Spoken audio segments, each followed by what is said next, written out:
Halo Ibu, kali ini Mbak Time mau ceritain anime Snowball Earth, di mana di tahun 2025 dunia diinvasi sama keju antar galaksi. Umat manusia satuin kekuatan dan teknologinya. Tapi Indo gak diajak sih, biarpun presidennya sering luar negeri. Terus dengan rencana pertempuran terakhir, umat manusia ngirim kapal perang dan robot keluar angkasa buat cegat keju menuju ke bumi. Sialnya, semua rencana itu berakhir gagal. Dan bocah ini bisa selamat berkat kapsul darurat robotnya. Udah capek-capek keluar angkasa buat resmi keju. Pas balik ke bumi, planetnya malah beku semua. Bocah ini namanya Tetsuo. Bocah yang saking introvertnya, waktu arena negur aja dia kabur. Pas pulang, dia lihat ada robot buatan RD yang lagi demo. Robot ini dibuat sama ayah Tetsuo buat ledakin diri waktu lawan Kaiju. Dihina, saya diam. Dihujat, saya juga diam. Tapi sekarang, saya akan lawan.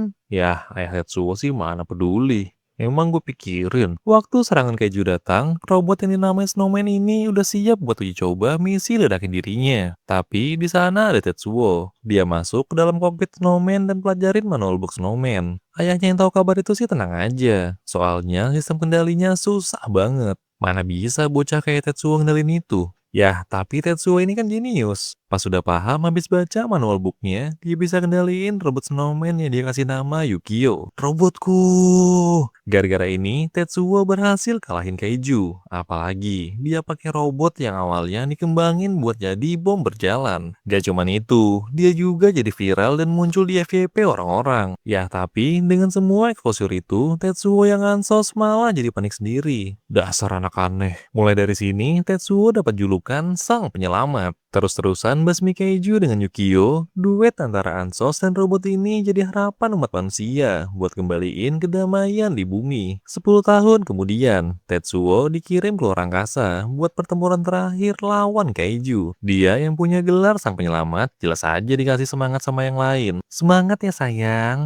Bye. Tetsuo langsung buru-buru pergi buat datangin Yukio. Ya tujuannya sih buat hindarin interaksi sosial. Dia yang ngasos ini sampai gugup dan panik. Sampai salah ngomong waktu ada yang negur dia. Aku anak gagal. Nanti lama-lama juga biasa. Tetsuo yang terpaku sama buku 777 cara biar bisa dapat teman gagal ngaplikasiin teorinya. Lagi asik ngobrol, Kapten Miss ngubungin mereka dan jelasin ulang rencananya. Kapal induk RD bakalan bergerak terpisah dengan mereka dan bergerak masuk ke kawanan Kaiju dan nembakin Infinity Laser dengan radius 100 km buat musnahin Kaiju. Sedangkan mereka bebas ngamuk dan kalahin Kaiju buat buka jalan. Gampang itu mah. Baru juga panik gara-gara harus berinteraksi sosial. Datang kawanan Kaiju yang nyerbu mereka. Langsung aja mereka beraksi dengan robot gaya 7 pedang Nana Toriu. Lihat aksi Tetsuo dan Yukio, jelas aja bikin Kapten Miss ngerasa bisa menang dengan gampang. Waktu mereka udah sampai di titik serangan, mereka langsung aktifin Infinity Lasernya. Tapi waktu udah mau dilepasin, sistem Infinity Lasernya tiba-tiba mati dan gagal ditembakin. Dan ini jelas aja bikin rencana mereka jadi gagal total. Gak cuman itu, semua sistem generator perisai yang lindungi kapal mereka juga mati. Yang jelas aja bikin mereka jadi sasaran empuk para kaiju. Tetsuo yang lagi sibuk lawan para kaiju tiba-tiba dengar suara ledakan belakangnya. Lah goblok, kapal yang harusnya musnahin semua keju malah meledak. Di tengah kacauan itu, Tetsuo belum nyerah dan pengen balik ke kapal buat nyelamatin orang-orang yang selamat. Terus riset misi ini dari awal lagi. Ya, tapi mau gimana? Biarpun mereka berhasil ngalahin banyak keju, masih ada banyak keju yang tersisa. Dengan kondisi yang compang-camping, gak ada lagi yang bisa mereka lakuin. Anjing, padahal udah susah-susah loh. Yukio sih punya satu rencana terakhir. Dia pengen ledakin dirinya buat ngurangin jumlah kejunya. Tetsuo sih setuju aja. Dia yang dari kecil gak punya teman, ngerasa beruntung punya teman kayak Yukio yang selalu dengerin curhatannya. Entah itu waktu panik pas diwawancara, ataupun waktu lihat anak lain yang main sama teman-temannya. Gak cuma Tetsuo sih, Yukio juga bersyukur. Karena Tetsuo ngubah dia yang dari robot bom jadi robot pembasmi keju. Terus Yukio ambil alih kendalinya, dan aktifin kapsul evakuasi darurat. Sebagai bentuk terima kasihnya dan gak bakal biarin Tetsuo lock out. dan ngasih tahu Tetsuo kalau impiannya bukan minum oli dari Timur Tengah, tapi biar Tetsuo bisa dapat teman dan hidup bahagia. Dengar itu, Tetsuo juga janji ke Yukio kalau dia bakalan dapetin banyak teman demi dia. Aksi ini bikin sebagian keju musnah, tapi bikin Tetsuo jadi kehilangan satu-satunya temannya. Pas udah sampai di bumi, dia ada di wilayah Tokai dan ada di fase cold sleep selama 8 tahun, yang artinya udah 10 tahun dia ninggalin bumi. Dengan kesenjangan waktu itu, Tetsuo ngerasa dia pasti bakal ketinggalan zaman dan gak ada yang mau berteman sama dia. Awalnya sih di bayangannya, pas keluar dari kapsul, banyak orang yang nyambut dia dengan meriah. Tapi kenyataannya, dia disambut sama pemandangan penuh salju. Percuma dong aku keluar angkasa. Udah capek-capek nyelamatin bumi selama 10 tahun. Ujung-ujungnya tetap aja hancur sampai jadi beku gini. Terus gimana caranya aku dapat teman? Tetsuo sebenarnya tertekan dengan julukan sang penyelamat. Sampai bikin dia jadi pengen nyerah. Tapi ayahnya bilang kalau cuma dia yang bisa nyelamatin dia. 22 jam, Tetsuo cuma bengong merenungi nasibnya. Waktu mau cari makanan, dia nggak sengaja mencet sesuatu dan munculin video Yukio yang berharap kalau Tetsuo bakal punya teman dan hidup bahagia. Lihat itu, dia jadi sadar dan tetap lanjutin rencananya buat bisa dapat teman. Waktu di jalan, dia ketemu sama orang. Halo, saya siapa? Ternyata orang itu udah lockout dan beku jadi es. Waktu mau pergi, Tetsuo lihat ada ekskavator kecil yang tentunya masih bisa nyala. Ekskavator mini ini juga masih berfungsi dengan baik. Gak lama dia sampai di sebuah lubang besar. Tetsuo yang sadar kalau di bawah sana lebih hangat, ngira kalau bakalan ada kehidupan dan manusia lain di dalam lubang itu. Hai. Baru juga mau teriak, Tetsuo malah panik sendiri. Dia ngerasa mana bisa dia teriakin orang yang gak dia kenal. Pas dia lagi berkecil hati, malah muncul Keiju. Apa sih ganggu aja? Tetsuo sih mau lawan, tapi sekarang yang dia punya cuma ekskavator mini ini. Gara-gara kebanyakan mikir, dia jadi nggak fokus di jalan dan jatuh ke dalam lubang besar. Ya untungnya dia masih bisa selamat. Apalagi pemandangan dalam lubangnya jelas aja beku juga. Ya biarpun gitu, dia yang udah selamat dan berhasil balik ke bumi, belum kehilangan tekadnya buat dapetin teman. Dan coba buat lawan Keiju yang ngejar dia dengan ekskavator mininya. Mati lo anjing. Pertama-tama, Tetsuo coba analisis pola serangannya. Terus pikirin cara buat lakuin serangan balik dengan ekskavator mininya. Tetsuo sih kelihatannya terdesak, sampai-sampai penggaruh ekskavatornya jadi rusak. Tapi emang itu tujuan Tetsuo, buat bikin senjata yang bisa ngalahin Keiju. Cuman model ekskavator mini, Tetsuo berhasil kalahin Keijunya. Gak lama, datang 3 orang yang ngerasa beruntung udah nemuin mayat Keiju. Terus Tetsuo muncul dengan badan penuh darah. Kamu siapa? Kamu yang siapa? Bukannya senang ketemu manusia lain, Tetsuo malah nangis. Dan itu bikin 3 orang ini jadi ngira kalau Tetsuo ini roh jahat. Sekarang waktu yang pas buat Tetsuo praktekin buku 777 cara buat dapat teman. Dengan senyum. Serem jir. Belum juga kenalan, dia malah pingsan. Bangun-bangun, dia malah bangun dalam keadaan terikat. Dan lihat orang-orang lagi motongin badan Keiju. Tetsuo yang penasaran langsung aja pergi buat lihat terdekat.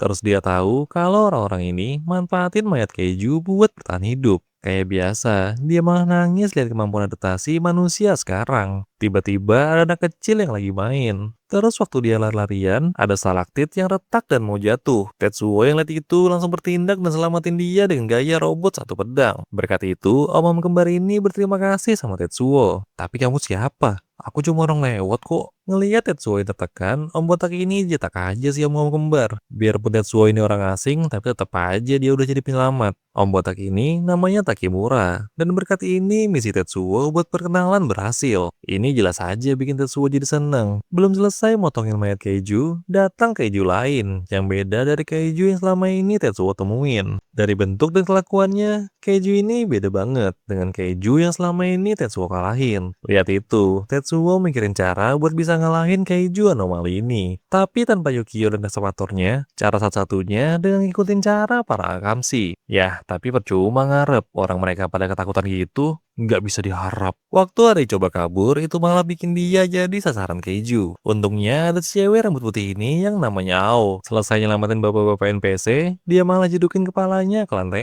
es. Dia kenapa sih? Ao ngelakuin ini soalnya nyesal udah biarin ada orang yang digeprek sama keju. Waktu semua peralatan udah siap, Ao dan timnya nyalain alat yang bisa ngeluarin kabut tebel. Kirain mau ngelawan, tapi Ao malah nyuruh semuanya buat kabur. Dengan satu perintah, semuanya bisa kabur dengan selamat. Tapi keju anomali ini lakuin sesuatu. Ini bikin perasaan Tetsuo yang udah ngalahin banyak keju jadi gak beres. Tanpa Yukio, Tetsuo coba lawan keju anomali ini demi bisa nyelamatin teman-teman pertamanya. Tetsuo coba alihin perhatian keju ini. Dengan susah payah, dia coba ngindarin serangan-serangan keju. Sampai akhirnya, dia kena serpihan es. Ao yang lihat itu pengen bantu Tetsuo. Tapi Tetsuo yang pingsan sadar-sadar udah tangkap sama keju anomali. Tiba-tiba aja, es di atasnya retak dan masuk sesuatu yang kayak robot. Ternyata beberapa menit yang lalu, kapsul darurat yang dipakai Tetsuo balik ke bumi, aktif sendiri dan terbang ke lokasi Tetsuo. Kapsul darurat ini ternyata backup yang ditinggalin Yukio. Backup yang dibuat buat jaga-jaga. Ini adalah bentuk pertama Yukio. Kok bisa hidup lagi? Kita flashback dulu sedikit.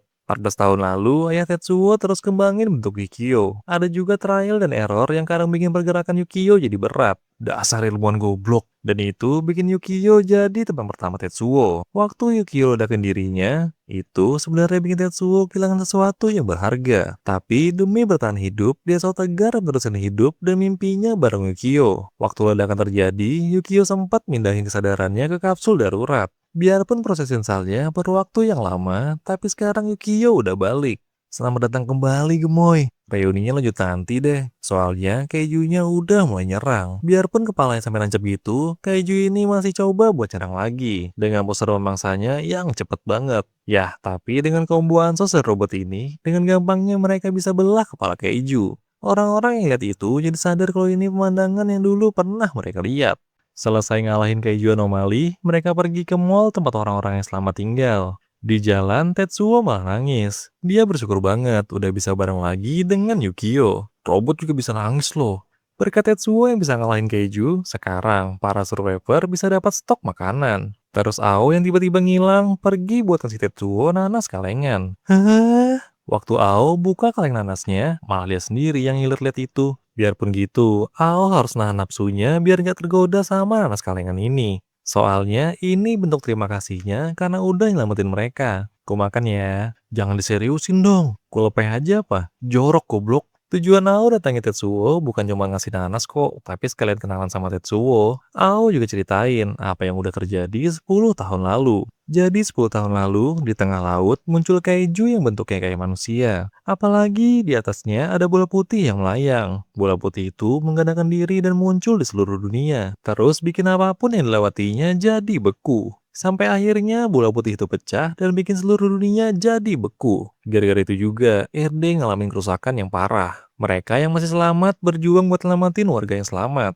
Tapi sayangnya, serangan keju dari luar angkasa berlanjut. Ya, biarpun gitu, ada rumor yang bilang kalau orang-orang RD masih ada yang selamat. Gak lama, mereka sampai di misi Mamol yang dulunya bekas SMP. Dan kabar tentang Tetsuo sang penyelamat jadi kesebar. Itu bikin dia disambut dengan meriah. Jelas, itu bikin Tetsuo jadi malu sendiri. Di sini totalnya ada 200 orang. Tugas masing-masing orang juga udah dibagi-bagi. Ada yang cari sumber daya di luar, terus ngelola dan ngembangin infrastruktur mall. Kalau Ao dan teman-temannya sih cuma anak nakal yang sering kabur diam-diam. Dari mana aja kalian? Tenang, paling cuma kena omel. Tetsuo bakal tinggal sekamar dengan Om Takimura. Terus Om Takimura antar Tetsuo ke tempat pemandian air panas. Langsung aja mereka mandi. Waktu mandi, Tetsuo kepikiran. Kenapa di mall ini gak ikutan beku? Ya, kalau kata Om Takimura sih karena di bawah mall ini ada kaiju. Om Takimura nyeritain tentang Ao yang jadi penjinak kaiju. 11 bulan sejak pembukuan besar. Para survivor nyari tempat yang bisa ditinggali. Tapi kemanapun mereka pergi, itu udah jadi sarang kaiju. Para survivor bertahan hidup di fasilitas pengungsian kayak sekolah dan mall. Tapi kalau ada kaiju yang datang, mereka harus ninggalin semuanya. Sampai akhirnya stok makanan mereka udah habis dan mulai kelaparan. Terus ada yang nemuin daging keju dan semua orang makan daging itu. Hasilnya, setengah dari para survivor lockout habis makan daging keju. Ada juga sih yang ikut makan. Yah, tapi tetap aja lockout karena kelaparan. Ao yang ikut makan daging keju malah jadi sakit. Tinggalin aja gak sih? Jahat banget. Sialnya mereka malah terkepung sama dua kaiju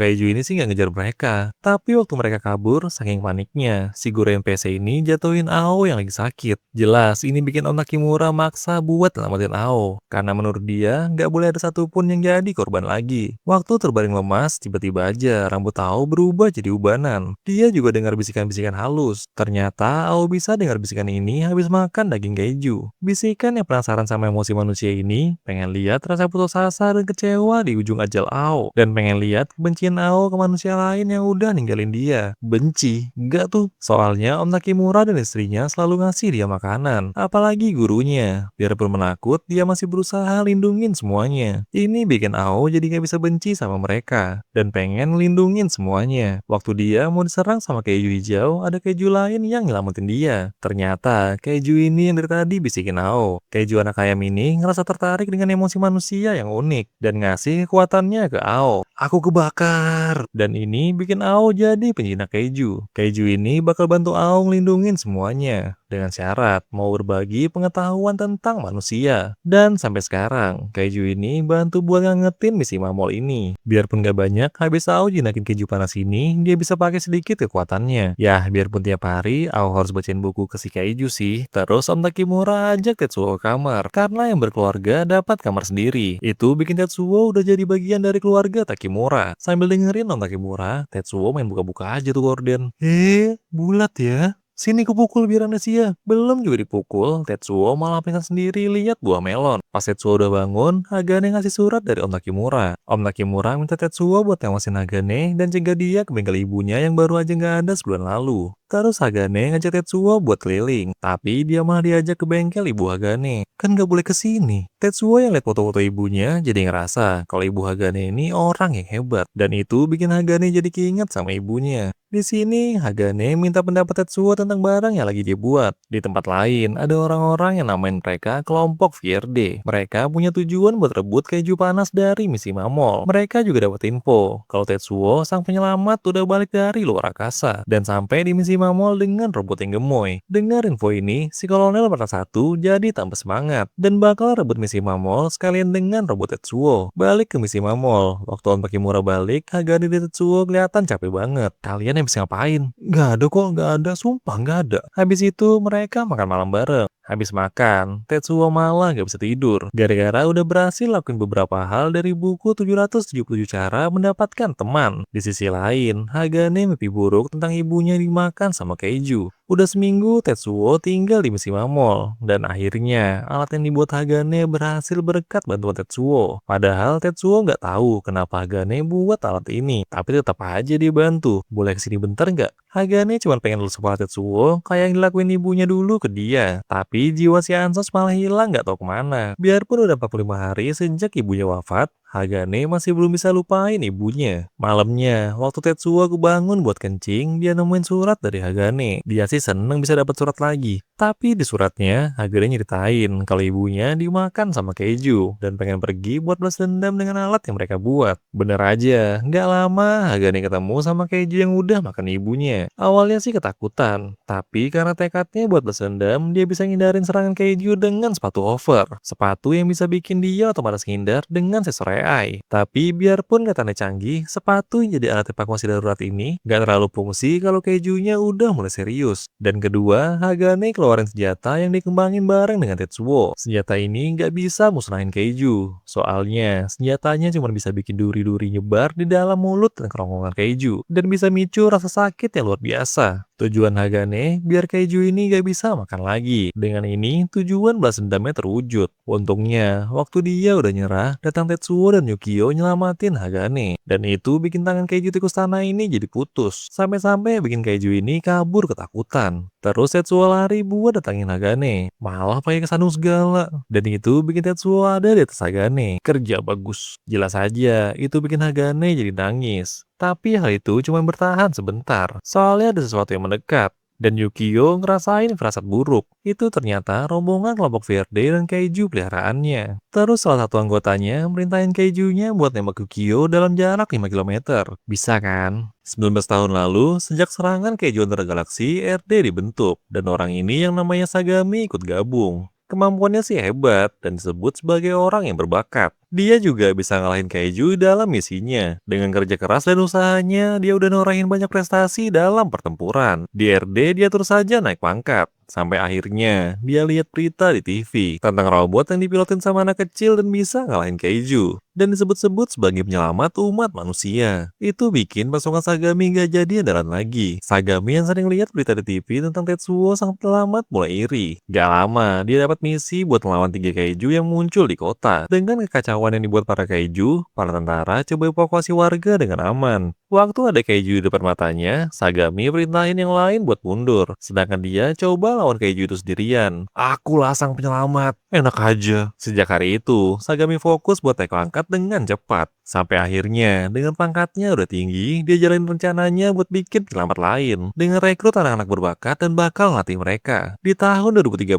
Sagami bikin tim yang penuh anak-anak berbakat dengan nama VRD. Tapi di tahun 2034, pembukuan besar terjadi. Dan di tahun 2035, pertempuran terakhir Tetsuo di luar angkasa gagal. Itu bikin rencana Sagami dan nama VRD lenyap gitu aja. Tapi Sagami dan anak-anak yang udah dilatih bertahan hidup dalam kondisi yang ekstrim itu. Dan punya kekuatan buat bisa jinakin Kaiju. Di masa sekarang, salah satu anggota VRD berhasil nembak Yukio. Sampai-sampai bikin kepala dan lengan Yukio hancur. Yaitu baru tembakan. Biarpun kemenangan udah di depan mata, ada salah satu anggota VRD yang namanya Yuma malah kelihatan muram. Ya, soalnya Kaiju peliharaannya udah dikalahin sama Tetsuo sebelumnya. Dan dia ngerasa udah gak bisa berguna lagi buat Sagami. Kan masih bisa ngelayanin Om. Si Om ih. Ya, biarpun cuma punya satu tangan, Tetsuo bisa lakuin serangan balik, yang bisa motong tanduk Kaiju rusa dan leher Kaiju kura-kura. Dilanjutin dengan robot gaya 6 pedang. Tapi di kelompok VRD ada Toichi yang teleport semuanya ke masing-masing Kaijunya. Lah, kok hilang? Gara-gara Kaiju yang bisa tele ini, Tetsuo jadi kebingungan. Karena baru kali ini dia lihat kekuatan yang katanya mustahil. Makin dia pikirin itu semua jadi mungkin. Apalagi Ao juga punya kekuatan super juga. Manusia cuma bisa pakai 10% kapasitas otaknya. Tapi biarpun manusia bisa pakai 100% kapasitas otaknya, tubuhnya pasti nggak bisa dukung dan itu jadi mustahil. Beda dengan tubuh Kaiju yang bisa mengubah strukturnya secara bebas. Terus dihubungkan dengan otak manusia yang potensinya udah 100%. Sebagai strategi bertahan hidup, manusia bakal dapat kekuatan super, yang artinya manusia yang jadi penjinak Kaiju bisa bikin Kaiju berpikir lewat otak manusia dan ngendaliin mereka. Sekarang ini bikin situasi mereka jadi gawat. Dengan tubuh Yukio yang udah rusak setengah, mereka harus lawan 5 Kaiju yang kekuatannya sama dengan Ao. Di keadaan ini, Tetsuo udah gak bisa berpikir jernih dan kelihatannya udah nyerah.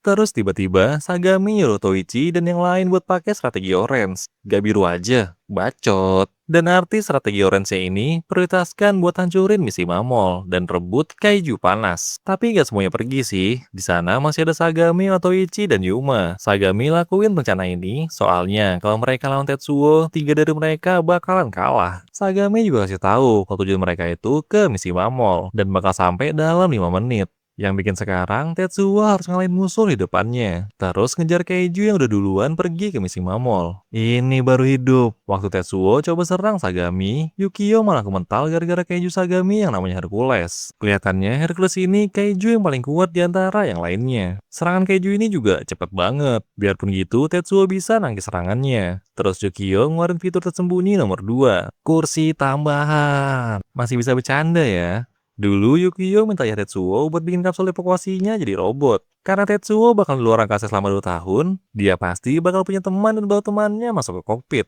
Makanya Yukio minta kursi tambahan. Dan sekarang selama 10 tahun, fitur itu akhirnya kepake juga. Kenapa malah minta yang aneh-aneh sih?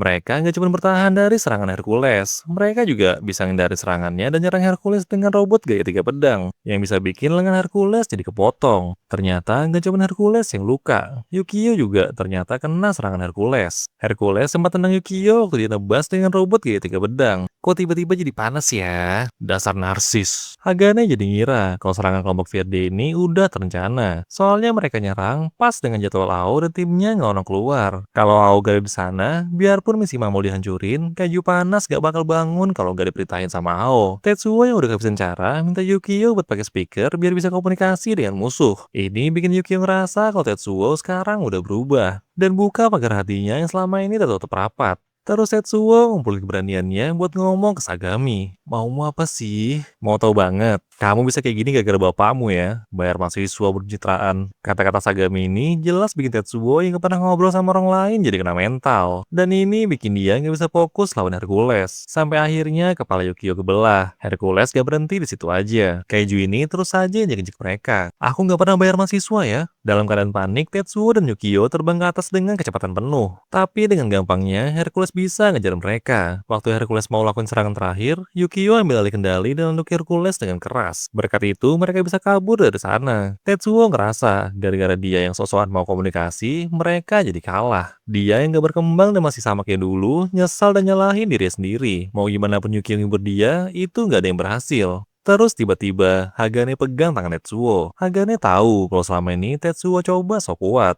Padahal dia sebenarnya ngerasain takut sendirian. Dan tangan gemetar Hagane ini bikin Tetsuo sadar kalau semua yang dia lakuin gak ada yang sia-sia. Waktu Yukio mau nambah kecepatan ke Mishima Mall, mereka dapat pesan dari sumber yang gak dikenal. Pesan itu nyuruh mereka jangan datang ke mall soalnya pasukan keju udah nyampe di Mishima Mall. Ternyata orang yang hubungin Tetsuo buat gak datang ke mall itu Om Takimura. Di Mishima Mall, kelompok VRD udah nyampe sana. Mereka mulai operasi perebutan keju panasnya. Habis mereka mencar, Tamiya dengan keju rusanya yang namanya Eros berubah ke mode pemangsa. Terus nembak Mishima Mall dengan daya ledak maksimal. Tapi masa iya hancur gitu aja? Mishima Mall punya pelindung yang bisa nahan tembakan Eros. Jelas itu bikin kelompok VRD terkaget-kaget. Gimana bisa pelindung militer kayak gitu bisa ada di sekolah ini? Bukannya nyerah, anak-anak kelompok VRD ini malah jadi tambah semangat. Mereka bakal ngancurin dan bantai warga sipil yang ada di mall. Dengan sekolah yang udah dimodifikasi dengan pelindung anti keju, kepala desa mulai counter attack-nya. Selain punya pelindung, mereka juga punya misil. Tapi misil yang tembakin bisa ditahan sama Eros. Sebelum bisa lanjutin serangannya, Izumi dan Kaiju kelelawar ikut mulai serangannya. Mereka coba ngancurin pelindung mallnya. Biarpun udah coba ditembakin, Izumi dan Kaiju kelelawar ini lincah banget dan bisa hindarin semua tembakan. Pertarungan ini kelihatannya berat sebelah. Di sisi lain, ada drone yang mantau pergerakan Sagami. Apalagi gara-gara serangan Tetsuo sebelumnya, Hercules kelihatan terluka parah. Sagami kelihatan kesel karena gak bisa bikin lockout Tetsuo. Hercules juga beda dari keju yang lain. Dia bisa sembuh lebih cepat dan jadi lebih kuat dan tajam. Om Nakimura bisa tahu lokasi Tetsuo dan Hagane berkat drone Suzu. Drone Suzu ini ide dari Hagane dan ibunya. Awalnya drone ini dibuat buat jaga-jaga. Soalnya Hagane sering keluar diam-diam dari mall. Dan pelindung yang sekarang lagi ngelindungin mall juga dibuat sama ibu Hagane dan kepala divisi teknologi. Om Takimura yang kebangun gara-gara kejatuhan foto keluarganya, nemuin surat Hagane yang pengen balas dendam. Terus kirim drone Suzu buat cari Hagane. Gara-gara itu juga, mereka bisa tahu kalau ada kelompok pencinta keju yang mau nyerang mall. Dan itu bikin mereka bisa siap-siap dan sempat ngevakuasi warga ke tempat aman. Om Takimura nyuruh mereka buat pergi ke lokasi evakuasi yang dulunya jadi lab divisi teknologi. Tetsuo dan Yukio sih ngiranya Om Takimura nyuruh mereka ke sana buat ngawal proses evakuasi dari musuh di sana. Padahal mereka disuruh ikutan evakuasi. Ya, soalnya kan mana bisa mereka lawan kelompok VRT dengan kondisi hancur begitu.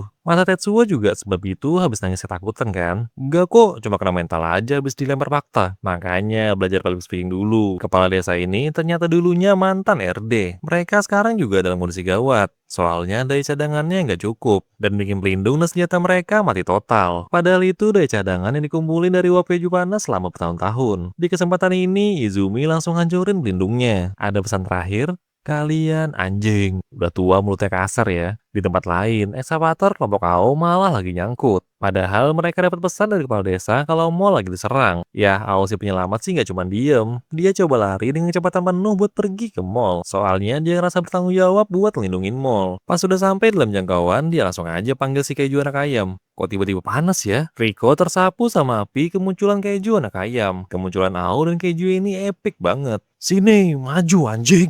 Ngerasa aman dengan Sandra di belakangnya, Izumi sih nyantai aja. Lah, kok hilang? Biarpun gitu, kelompok VRD masih pede. Soalnya mereka menang jumlah. Padahal Om Takimura dan kepala desa nggak ngilang kok. Cuman sembunyi aja. Sekarang waktunya pertarungan antar pecinta keju. Dengan combo MM dan Fighter, AO jelas aja kesulitan lawan mereka. Sampai-sampai dia bisa dipukul jatuh sama Izumi. Sebagai kelompok VRD yang bakal nyelamatin dia, mana mungkin mereka kalah. Dengar nama VRD, kepala desa ingat sesuatu dan sadar kalau kelompok VRD ini pasukan yang dibentuk sama Sagami. Sagami ini prajurit yang luar biasa. Dia juga berasal dari keluarga yang terpandang. Dia dapat banyak prestasi. Reputasinya juga nggak main-main di RD. Waktu dia naik pangkat dengan cepat, pesaing dan atasannya lokot dengan cara yang aneh. Gak lama, Sagami jadiin sang penyelamat sebagai targetnya. Dan itu bikin para penjilat jadi anti ayah Tetsuo. Sampai ada rumor yang bilang, mereka ngumpulin kekuatan diam-diam buat jatuhin sang penyelamat. Sampai akhirnya rencana Sagami dikasih nama BRD terwujud. Dia bikin pasukan penyelamat dari anak-anak dengan kemampuan yang setingkat dengan Tetsuo. Ada atlet, anak bangsawan, dan anak yatim. Ao dan keju panas jatuh ke dalam es. Dengan prinsip hidupnya buat lindungin mall, Ao bertekad menang dan ngalahin semuanya. Terus dia keluarin pusaran api yang besar banget. Waktu Tamiya dan Izumi siap-siap buat nyerang, ternyata itu cuman pengalian isu. Yang aslinya, Ao dan keju panas terbang lewat bawah es, menuju Makoto dan keju kura-kura. Rencananya sih bagus, tapi keju kura-kura ini punya kekuatan buat keluarin asap dari tubuhnya. Terus nyiptain gravitasi super di bawahnya. Biarpun gitu, Ao bisa balik nyerang sampai-sampai nerbangin Makoto dan kejunya. Gak selesai di situ, Ao lanjut buat nyerang Tamiya dan kejunya. Tamiya sih sempat nyerang dan ngelukain tangan Ao. Tapi keju panas langsung ngeluarin Fire Blast dan bikin Tamiya dan kejunya mateng. Di tempat pengungsian, Tetsuo ketemu sama warga lain yang udah evakuasi. Mereka sih kelihatannya kayak gak ada apa-apa.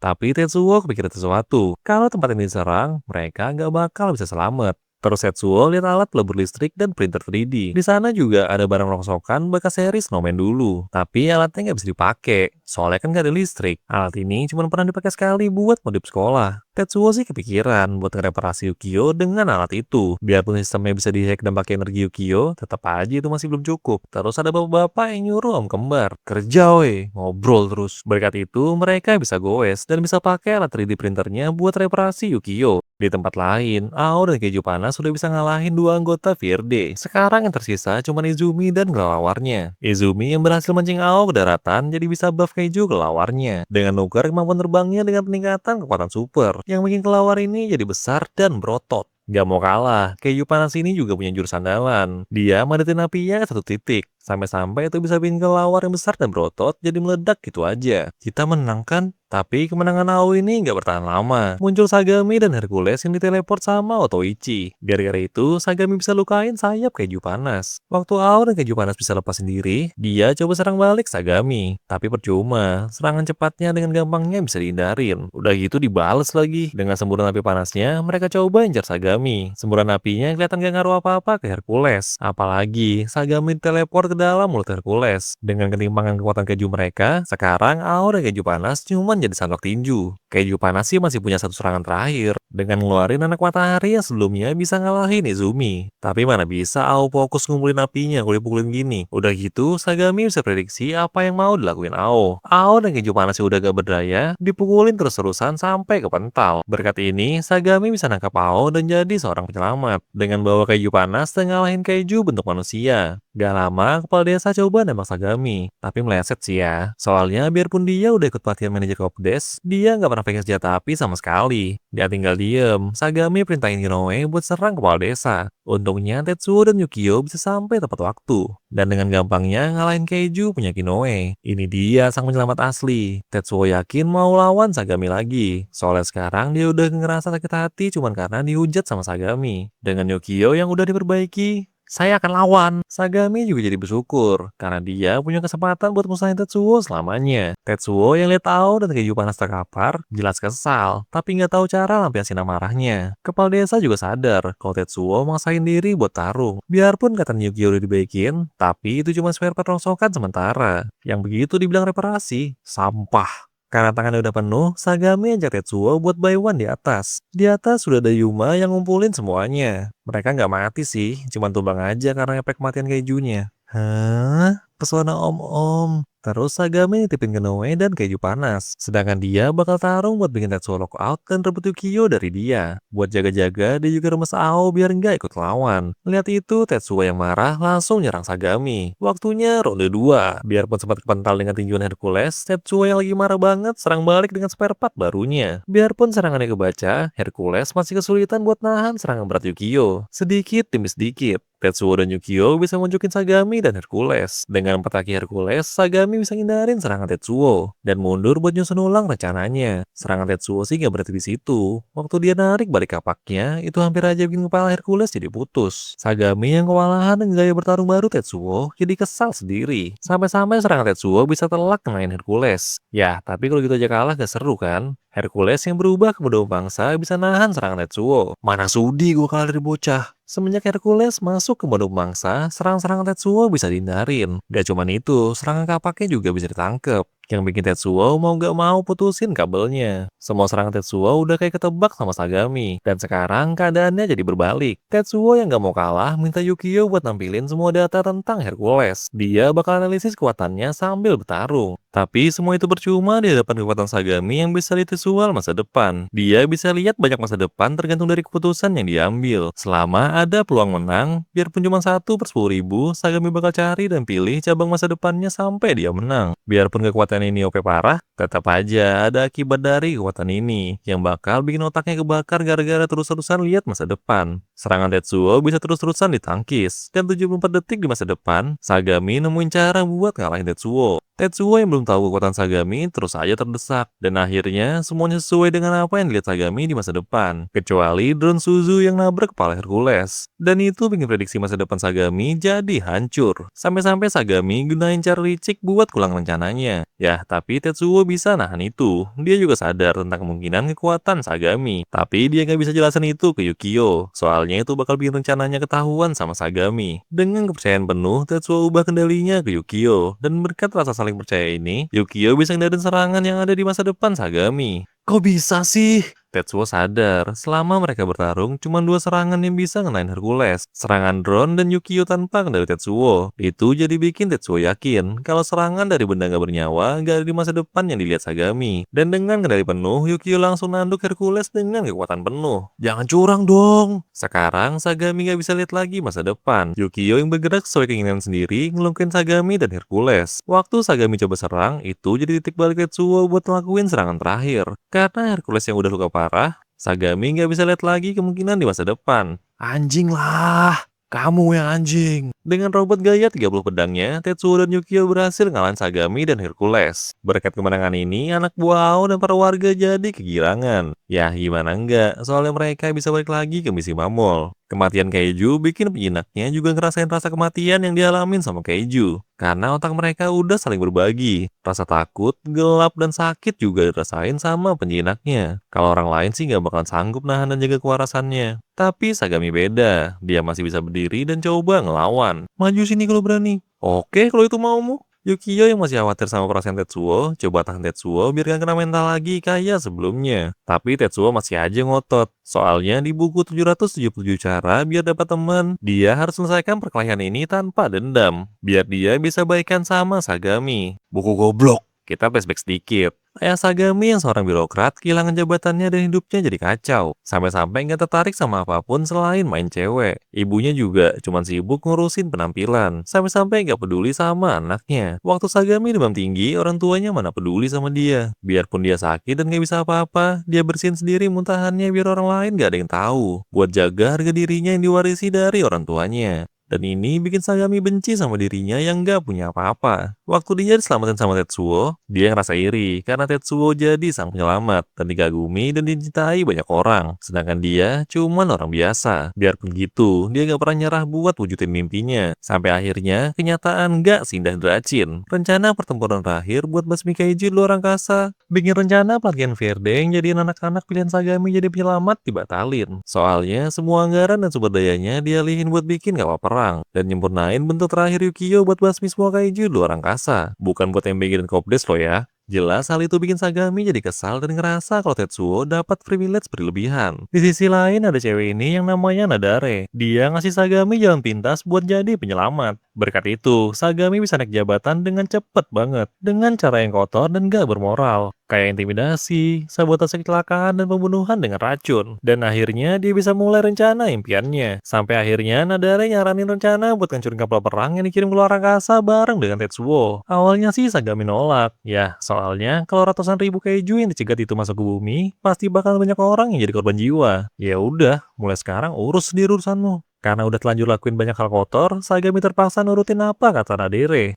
Sagami jalani rencana ngelur waktunya dengan bakar pangkalan nomor 4. Kebakaran ini sih disangka sebagai serangan teroris. Di tempat lain, rencana Nadere berjalan dengan lancar. Di tahun 2034, kapal perang RD dan Yukio versi final berangkat ke luar angkasa. Sebelum rencana Sagami buat jadi sang penyelamat berhasil, di tanggal 1 September di tahun yang sama muncul kaiju bentuk manusia dan pembekuan besar terjadi. Ini bohong kan? Hal ini bikin Sagami jadi stres sendiri. Balik ke masa sekarang, Tetsuo yang tahu kalau kegagalan misinya di luar angkasa gara-gara Sagami jadi kesal dan pengen lonjok Sagami. Aku juga nggak mau kayak gini. Ih, rasanya mau tak.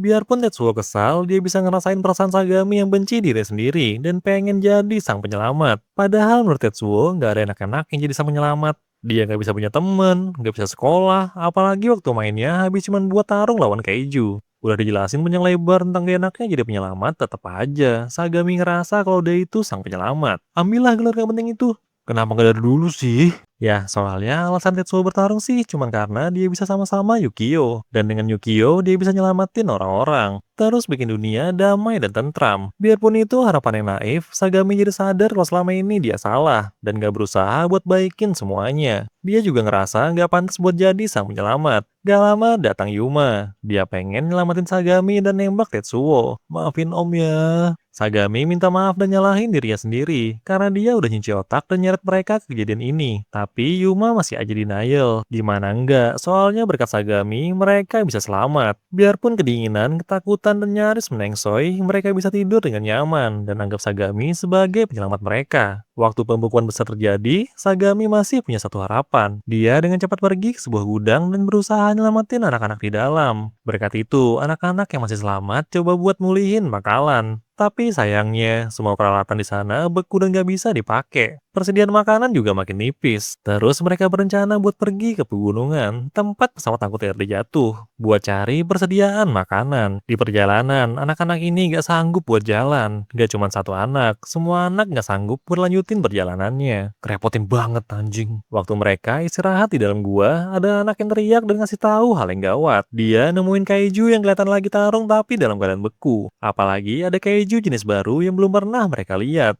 Gak lama, di luar ada kaiju yang lagi tarung. Dan itu bikin jalan keluar mereka ketutupan sama reruntuhan batu. Sagami sih coba pukulin batunya, tapi ya percuma. Itu bikin mereka jadi kejebak di gua ini. Berminggu-minggu mereka kejebak di dalam gua, sampai akhirnya persediaan makanan mereka udah habis. Dan itu bikin mereka jadi kelaparan. Sagami yang berhasil mecahin es, akhirnya bisa dapetin daging keju. Dengan daging ini, mereka bisa bertahan dari kelaparan. Gara-gara daging keju ini, banyak anak-anak yang jadi sakit. Dan anak-anak yang bertahan, rambutnya berubah jadi putih. Sagami juga tiba-tiba muntah dan tumbang. Beberapa hari kemudian, sekarang cuma sisa 6 anak yang berhasil selamat. Ditambah dengan Sagami yang rambutnya berubah jadi ubanan.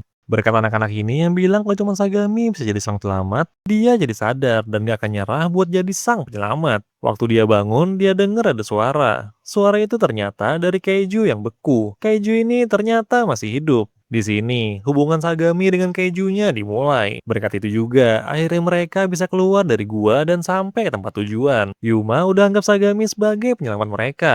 Lihat momen haru ini, Tetsuo malah nggak tahu harus ngapain. Tapi momen haru ini nggak berlangsung lama. Tiba-tiba aja, mayat Hercules bangkit lagi, terus nendang Yukio. Kaiju ini ternyata dikendaliin sama salah satu anggota VRD yang namanya Riko. Padahal sebelumnya, dia yang pertama kali tumbang waktu lawan Kaiju panas. Dia ngerasa beruntung, selain nemuin sarang manusia, dia juga bisa nemuin Tetsuo. Kelihatannya sih dia punya dendam kesumat ke Tetsuo. Sagami ngerasa kalau gelagat Riko ini aneh banget. Kalau gini aneh juga nggak? Itu aneh banget sih.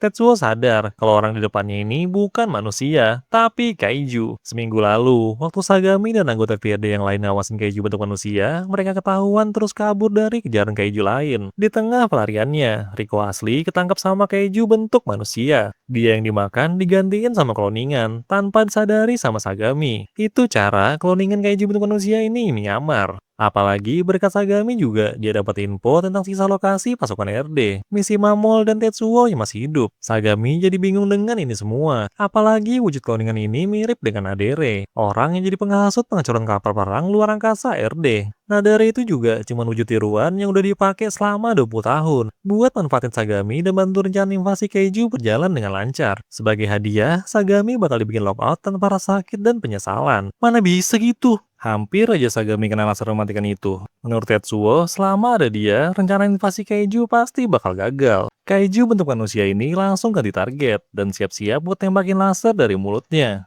Coba aja kalau bisa. Sebelum laser itu ngelain Tetsuo, Yukio datang tepat waktu buat ngalau itu. Yukio udah motong kaki depan mayat Hercules dan bikin dia nggak bisa gerak. Tapi Kaiju bentuk manusia ini masih punya rencana. Dia bergabung dengan mayat Hercules yang dinamain Nadakules. Gak pakai babi ibu, Nadakules langsung aja serang mereka. Apalagi sekarang lasernya bisa ngejar mereka kayak peluru kendali. Gara-gara ini Tetsuo gak bisa deketin musuhnya. Tapi tiba-tiba Sagami ada di belakang cloningan Kaiju bentuk manusia. Selamat tinggal pecundang. Aku pecundang. Kamu yang pecundang. Lihat badan Sagami yang potong jadi dua, dengan robot gaya 7 pedang, Tetsuo belah cloningan Kaiju bentuk manusia jadi dua. Sebelum kalah, cloningan ini sempat bilang kalau bumi udah jadi planet para Kaiju. Biarpun tubuh penjana Kaiju itu kuat, kalau udah gini sih mana bisa selamat. Di saat-saat terakhirnya, Sagami minta maaf dan minta Tetsuo buat nyelamatin bumi dan lindungin anak-anaknya. Terus Tetsuo dan Yukio balik ke misi Mamol. Biarpun dia sedih nggak bisa nyelamatin Sagami, semua warga mall ngasih sambutan meriah ke dia dan Yukio. Saking terharunya, Hagane sampai nangis. Soalnya Ao dan Keju Panas bisa selamat dan gak ada satupun warga mall yang lockout. Tetsuo juga bersyukur usahanya nggak sia-sia. Besoknya, pas bangun, Tetsuo ngerasa ada yang aneh. Ya, soalnya telinganya bengkak karena radang dingin. Kamu gak apa-apa kan? Gak apa-apa kok. Bohong banget. Terus Hagane ajak dia nemuin kepala desa buat berobat. Soalnya kepala desa dulu mantan dokter di militer. Tetsuo yang trauma sama dokter jadi mikir yang aneh-aneh. Pas mau sampai ke ruang pemeriksaan, mereka malah papasan sama anak buah Ao. Mereka sih ngira Hagane dan Tetsuo mau jengukin Ao. Biarpun lukanya parah, kelihatannya kondisi Ao udah baik-baik aja. Dia makan banyak daging keju, biar dia dan keju panas bisa cepat pulih dan balik ngasilin panas buat mall. Daging-daging keju ini berasal dari musuh yang mereka kalahin. Ngerasa udah kenyang, Ao malah ngeluh. Dia keceplosan, soalnya dia ngerasa udah sosokan jadi penyelamat mall tapi malah diselamatin sama sang penyelamat asli. Menurut Tetsuo, apa yang dirasain Ao itu salah. Kan aku dibantai-bantai. Kamu ngomong apa sih? Kalau bukan karena Ao, Tetsuo dan Yukio mana sempat datang tepat waktu. Apalagi dia juga bisa kalahin 4 keju sendirian. Gara-gara omongan Tetsuo dan Hagane, Ao yang polos jadi semangat lagi. Terus salah satu anak buahnya nyuruh Ao buat istirahat biar cepat pulih dan ngusir Tetsuo dan Hagane keluar. Terus mereka berdua lanjut buat cari kepala desa. Di halaman mall mereka ketemu sama Yukio. Dia di sini disuruh sama kepala desa buat ngawasin anak-anak Sagami. Yukio juga ngasih tahu kalau kepala desa pergi ke gudang habis interogasi anak-anak Sagami. Yah, tapi mau dicari ke gudang, di dapur, di ladang, masih aja mereka nggak bisa nemuin kepala desa. Pas mereka sampai ke tempat pemakaman, di sana ada ukiran nama-nama orang yang udah gugur. Waktu berdoa, muncul kepala desa. Sekali lihat, kepala desa bisa tahu kalau Tetsuo kena radang dingin. Langsung aja dia obatin. Boleh obatin ini juga nggak? Di sini, kepala desa ngobrol tentang cloningan keju bentuk manusia. Dia dapat info dari Yukio kalau keju itu mandang manusia sebagai musuhnya. Biarpun cloningan itu kuat, Tetsuo dan Yukio masih bisa ngatasin itu. Tapi ada yang aneh. Aura yang keluar waktu pertama kali cloningan itu keluar terasa kayak tubuh aslinya, dan itu bener-bener bikin Tetsuo ngerasa ngeri. Terus kepala desa ngasih tahu kalau mereka bakal ninggalin misi Mamol pas keju panas sudah pulih. Soalnya keju bentuk manusia di Tokyo pasti bakal nyerang mall ini kalau mereka tetap di sini. Demi bertahan hidup, mereka bakal pergi ke barat, menjauh dari tempat keju bentuk manusia berada. Malamnya, semua warga desa adain pesta perayaan. Potongan besar daging keju disantap dengan sake. Rasanya nikmat banget. Tetsuo yang diam di pojokan didatangin sama Om Takimura dan Om Kembar. Karena Tetsuo nggak makan daging keju, Takimura ngasih dia Shiokara, makanan laut kalengan yang langka dan spesial. Om Takimura ngasih itu sebagai bentuk terima kasihnya ke Tetsuo. Gak cuma Om Takimura, para warga desa juga ngasih dia macem-macem makanan. Terus Om Takimura buatin buffet kapal spesial yang kelihatan megah. Waktu dimakan, rasa lautnya kuat banget. Itu tadi akhir dari alur cerita anime Snowball Earth. Berkat Tetsuo dan Yukio, mereka bisa nikmatin momen bahagia ini. Apalagi Tetsuo yang sebelumnya nutup diri dari orang lain, sekarang udah bisa dekat dan berbaur dengan orang lain.